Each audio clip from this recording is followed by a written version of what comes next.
कोई साधारण गेट नहीं है, वास्तव में ये वो दरवाजा है जब ये खुलता है तो 1857 की लड़ाई की चीखें सुनाई देती हैं।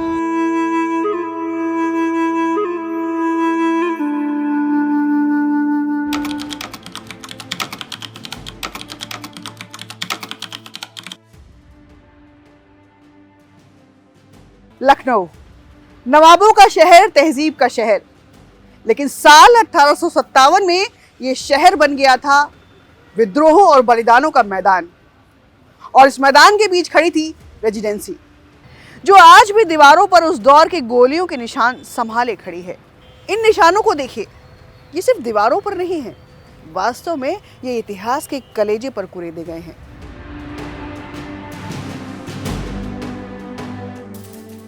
दोस्तों, रेजिडेंसी कोई साधारण इमारत नहीं थी।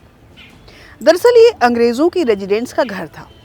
और इसको समझने के लिए चलिए इतिहास के कुछ पन्ने पलटते हैं और आपको ले चलते हैं मुगल साम्राज्य की ओर, जब मुगल सत्ता का सूरज अपने चरम पर था। अकबर का शासनकाल था और उसके साम्राज्य में कुल 12 सूबे थे और उन्हीं सूबों में से एक था अवध प्रांत।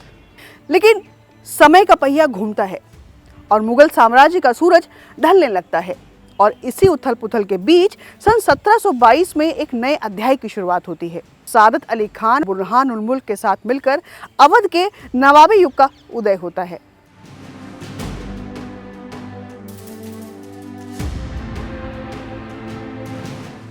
और शुजाउद्दौला के दौर में ये अवध की सीमाएं इतनी बढ़ी कि बिहार तक पहुंच गईं। लेकिन इतिहास हमेशा आसान नहीं होता। सन 1764 में बक्सर का युद्ध होता है और पलड़ा झुकता है ईस्ट इंडिया कंपनी की ओर और नवाब हार जाते हैं। परिणाम स्वरूप मजबूरी में उन्हें एक संधि करनी पड़ती है और इस संधि के तहत उन्हें अपने यहाँ एक अंग्रेज रेजिडेंट रखना स्वीकार करना पड़ता है, जिसके चलते सन 1773 में फैजाबाद में कंपनी की तरफ से एक रेजिडेंट भेजा जाता है, मिडलटन, जिसका काम था नवाबों से तालमेल रखना और कंपनी के हितों की रक्षा करना। और यहीं से अवध में रेजिडेंसी नाम के सिस्टम की शुरुआत होती है। और जब 1775 में आसफ उद्दौला ने अवध की राजधानी फैजाबाद से लखनऊ स्थानांतरित की तो रेजिडेंसी भी खुद ब खुद लखनऊ आ जाती है। यानी आज आप जहां लखनऊ रेजिडेंसी देखते हैं, यहीं पे कभी कंपनी के रेजिडेंटों की असली शक्ति बसती थी।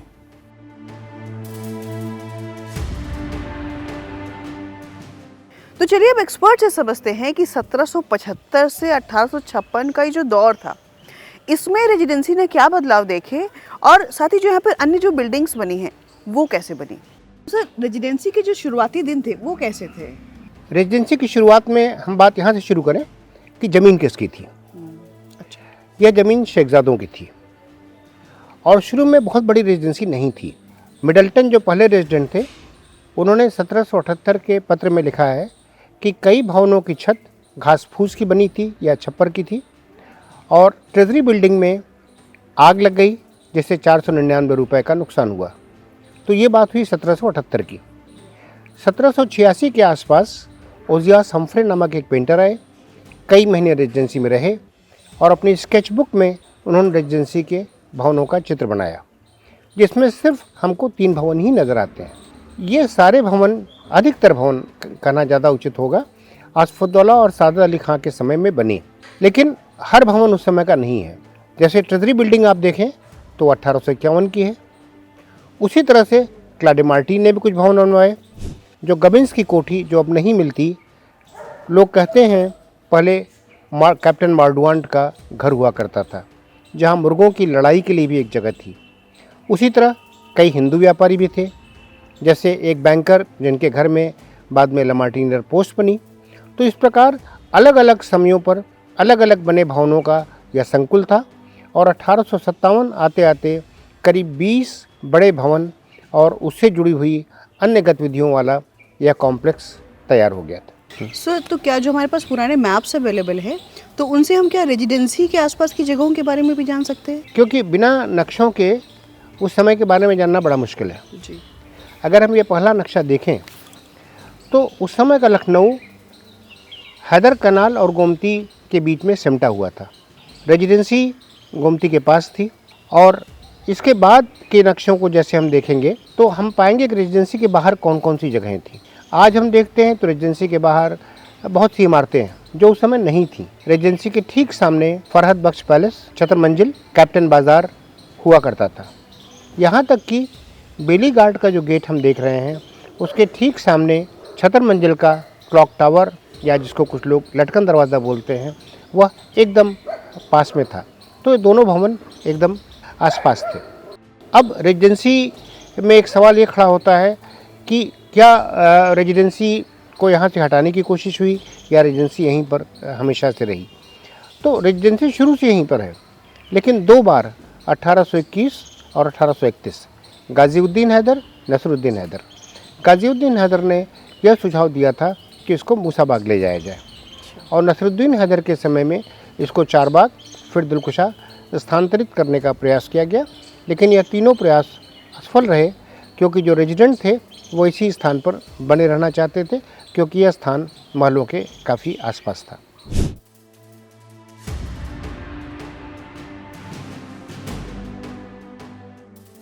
अब हम खड़े बेलीगार्ड गेट के सामने, और ये कोई साधारण गेट नहीं है। वास्तव में ये वो दरवाज़ा है, जब ये खुलता है तो 1857 की लड़ाई की चीखें सुनाई देती हैं।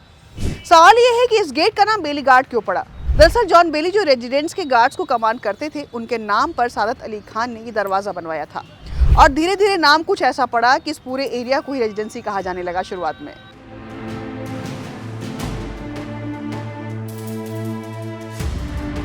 अगर आप विद्रोह के बाद के चित्र देखें तो साफ दिखता है कि यह गेट कितना बुरी तरह क्षतिग्रस्त हुआ था। गोले, गोलियां और धुएं के निशान।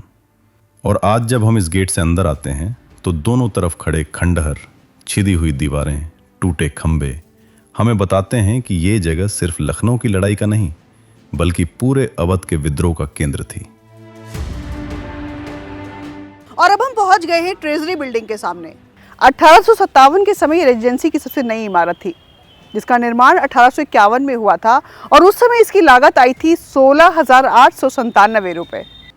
और आज भी ये जगह दो वजहों से याद की जाती है। पहला, इसके खूबसूरत खंभे और उन पर की गई नक्काशी, जो आज भी 150 साल बाद भी उतनी ही खूबसूरत दिखाई देती है। और दूसरा, इन खंभों पर गोलियों और गोलों के गहरे निशान। लेकिन इस विद्रोह में अगर किसी बिल्डिंग ने अंग्रेजों को मजबूती दी तो वो यही बिल्डिंग थी, क्योंकि यहीं के एक कमरे में बैठकर अंग्रेज एनफील्ड राइफल्स के कारतूस बना रहे थे। एक तरफ जहां हमारे भारतीय सैनिक हथियारों और गोलियों बारूदों की कमी से जूझ रहे थे, वहीं यहां बैठकर अंग्रेज कारतूस बना रहे थे। लेफ्टिनेंट सेविल के पास कारतूस का एक मोल था और एक और गैरिसन से मिला। इन्हीं की मदद से मेजर नॉर्थ ने यहां लगातार कारतूस तैयार किए। और अब एक दिलचस्प सवाल, खजाना कहां था? करीब 25 लाख रुपए का खजाना रेजिडेंसी मुख्य भवन के सामने गाड़ा गया था, और 22 नवंबर 1857 को जब अंग्रेजों ने रेजिडेंसी खाली की तो पूरा खजाना अपने साथ ले गए।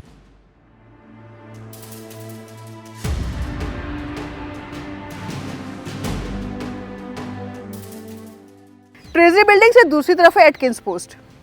लेफ्टिनेंट एटकिंस को बेलीगार्ड के डिफेंस की जिम्मेदारी सौंपी गई थी, जिसके लिए बाद में उन्हें बहादुरी का विक्टोरिया क्रॉस भी मिला, और पुलिस में इंस्पेक्टर जनरल भी बने। और इस समय हम हैं बैंक्वेट हॉल पर, यानी रेजिडेंसी का शाही भवन। और खास बात यह कि विद्रोह के दौरान इसे हॉस्पिटल के तौर पर इस्तेमाल किया गया। ये रेजिडेंसी की सबसे खूबसूरत इमारतों में से एक थी। इसकी ऊंची दीवारें, शानदार लकड़ी की बीम और सबसे सुंदर संगमरमर का फव्वारा, जिसमें काले सफेद इनले का काम आज भी चमकता हुआ दिखाई देता है। अच्छा सर, हमने यहाँ पर बैंक्वेट हॉल देखा, मेन बिल्डिंग भी देखी। बैंक्वेट हॉल तो अभी भी बहुत सुंदर दिखाई दे रहा है, उसकी संगमरमर का फव्वारा तो बहुत खूबसूरत है। तो सर, इनकी कहानी क्या है? जैसा मैंने आपको बताया, रेजिडेंसी का विकास हुआ। शुरू में कुछ बिल्डिंग्स थी, कुछ बिल्डिंग बाद में बनी। तो इनका एक बहुत बड़ा दस्तावेज़ उस समय की पेंटिंग्स भी हैं, और सीताराम की रेजिडेंसी की 1814 की पेंटिंग हमें बताती है कि बैंक्वेट भवन उस समय कैसा था। और उस समय बहुत कम भवन थे, बैंक्वेट भवन पेड़ों के बीच में था। लेकिन स्ट्रेची जो रेजिडेंट थे, उनका जो पत्र है वो यह बताता है कि यह जगह काफ़ी नहीं थी, क्योंकि नवाब और उनके साथ के अन्य लोग जब आते थे तो कई बार अन्य लोगों के लिए बाहर टेंट लगाना पड़ता था। पीसी मुखर्जी की किताब पिक्टोरियल लखनऊ में इस बात का वर्णन है कि बाद में गाज़ीउद्दीन हैदर ने मेन रेजिडेंसी की बिल्डिंग बनाई और यह भवन पूरी तरह से बैंकेट हॉल में परिवर्तित हो गया। लेकिन हमको यह भी याद रखना चाहिए कि यह बैंकेट हॉल का खूबसूरत भवन 1857 के संग्राम के दौरान हॉस्पिटल के तौर पर उसका इस्तेमाल हुआ। अच्छा। वॉन ऑर्लिश ने, जो 1843-42-43 के आसपास लखनऊ आए थे और रेजिडेंसी में रहे भी थे, उन्होंने लिखा है कि यहाँ पर नवाब और उनके साथी वह लोग चाय पे भोज पर आते थे, लेकिन नवाब अक्सर चाय पीने के बाद ही चले जाते थे और नवाब के अन्य साथी रहते थे। उन्होंने लिखा है कि यह भवन बहुत ही सुंदर था, उसमें झाड़ फानूस, मखमली कालीन और उस प्रकार की साज सज्जा की अन्य वस्तुएं थी। ये बताइए सर कि रेजिडेंट्स कहाँ पर रहते थे इसमें? जी, ये आपने बहुत ही दिलचस्प सवाल पूछा, क्योंकि सबके मन में यह सवाल आता है कि भाई रेजिडेंसी है तो मेन भवन होना चाहिए रेजिडेंट के लिए। तो जिसे अभी हम मुख्य भवन कहते हैं, वो रेजिडेंट का घर एक लंबे अरसे तक था। लेकिन उसके पहले जो अभी सीताराम की पेंटिंग हम देख सकते हैं, उसमें जो भवन दिख रहा है उसे हम ओल्ड रेजिडेंसी के नाम से जानते हैं और अब उसे हम बैंकेट हॉल के नाम से जानते हैं। रेजिडेंट पहले यहीं रहते थे। गाज़ीउद्दीन हैदर द्वारा जो मेन बिल्डिंग बनी, उसके बाद रेजिडेंट वहाँ पर चले गए। उस भवन का चित्र भी हम देख सकते हैं विद्रोह के पहले, जब भवन डैमेज नहीं था, क्षतिग्रस्त नहीं था। आप देख सकते हैं कि उसमें भूतल है, कई मंजिलें हैं और बेसमेंट भी है। उस भवन में स्पायरल स्टेयरकेसेस थे, टरेट्स थे, फायरप्लेसेस थे, यहाँ तक कि एक बिलियर्ड का कमरा भी था। उसी भवन में हेनरी लॉरेंस घायल हुए थे और इसका एक विस्तृत वर्णन हमको हिल्टन की 1899 की जो पुस्तक है टूरिस्ट गाइड टू लखनऊ, उसमें मिलता है, जिसमें उन्होंने इस भवन का बहुत अच्छा वर्णन किया है। वॉन ऑर्लिच स्वयं इस भवन में 1843 में आए और उन्होंने कहा कि अब जो मुख्य भवन है वह ऊंचाई पर बना हुआ है और उसमें बड़े विशाल कमरे हैं।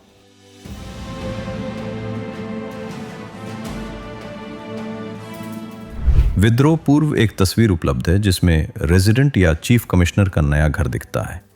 एक बहुमंजिला भवन जिसमें भूतल, 2 ऊपरी मंजिलें और एक बेसमेंट था। हिल्टन की 1899 की टूरिस्ट गाइड टू लखनऊ बताती है कि मुख्य द्वार पूर्व दिशा में था। दक्षिण दिशा में एक टेरेट था जिसका उपयोग सेमाफोर सिग्नल भेजने के लिए किया जाता था। घेरा शुरू होते ही सबसे तेज हमला इसी मेन बिल्डिंग पर हुआ। 2 जुलाई को chief commissioner sir Henry Lawrence एक होवित्जर के हमले में घायल हो गए, जहां इलाज के लिए उन्हें डॉक्टर फेरर की कोठी में ले जाया गया, जहां 4 जुलाई की सुबह उनकी मृत्यु हो गई। अभी हम खड़े डॉक्टर फेरर की कोठी के सामने। यहीं पर सर हेनरी ने अंतिम सांस ली और यही वो कमरा है जहां 4 जुलाई 1857 की सुबह इतिहास बदल गया। सर हेनरी की स्मृति में रेजिडेंसी में एक स्तंभ भी लगाया गया है। मृत्यु से पहले उन्होंने मेजर बैंक को चीफ कमिश्नर बनाया और कर्नल जॉन इंग्लिस को सेना का मुखिया।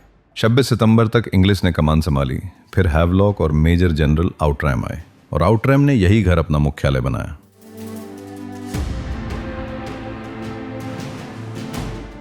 डॉक्टर फेरर 1853 में रेजिडेंसी के सर्जन बने। 1855 में यहीं लखनऊ में उनकी शादी हुई और आगे चलकर वे भारत के सर्जन जनरल भी बने। बाद में उन्होंने सांपों के जहर पर एक किताब भी लिखी। ये कोठी एक तरफ से ऊंची और दूसरी तरफ ढलुआ है। यहीं नीचे बने तहखाने में सीज के दौरान कई महिलाएं और बच्चे छिपे रहे। इसका मार्मिक विवरण मिलता है मिसेस हैरिस की किताब a lady's diary of the siege of Lucknow में।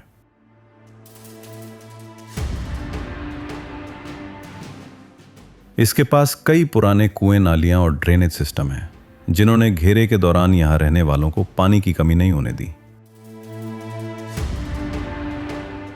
और ये रही बेगम कोठी। इसके अंदर एक मस्जिद और इमामबाड़ा भी है। इसे आसफुद्दौला ने असिस्टेंट रेजिडेंट के लिए बनवाया था। 1802 में जॉर्ज प्रेंडरगास्ट ने इसे खरीदा, दुकान खोली और आगे ये जॉन कुल्डन को बेच दिया। और कुल्डन की पौत्री एमा वॉल्टर्स ने नवाब नसीरुद्दीन हैदर से शादी की और नवाब की मृत्यु के बाद वे यहीं रहने लगी। उनकी सौतेली बहन ने ये मस्जिद और इमाम बाड़ा बनवाए। सीज में यहाँ कई परिवारों ने शरण ली थी। इसके ठीक सामने जुडिशियल कमिश्नर अमिन्नी का घर है। सीज के दौरान उनकी भी मृत्यु हो गई। आज बस कुछ अवशेष बचे हैं। रेजिडेंसी में सर हमने कुछ खंडहर भी देखे, तो उनकी क्या कहानी है वो कुछ समझ में नहीं आए। कुछ ऐसे भवन थे जिनके अब सिर्फ भग्नावशेष शेष रह गए हैं, या वो सिर्फ अब नक्शों में मिलते हैं, जैसे sheep house, slaughter house, racket court.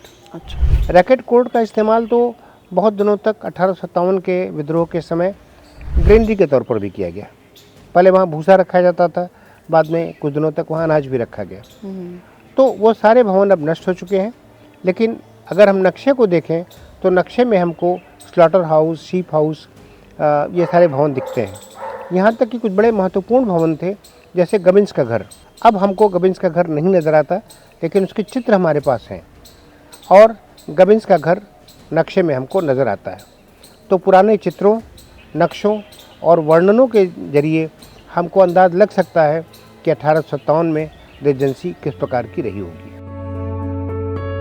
Residency के बीचों बीच खड़ा था द चर्च ऑफ इंग्लैंड, जहां हर रविवार प्रार्थनाएं होती थी।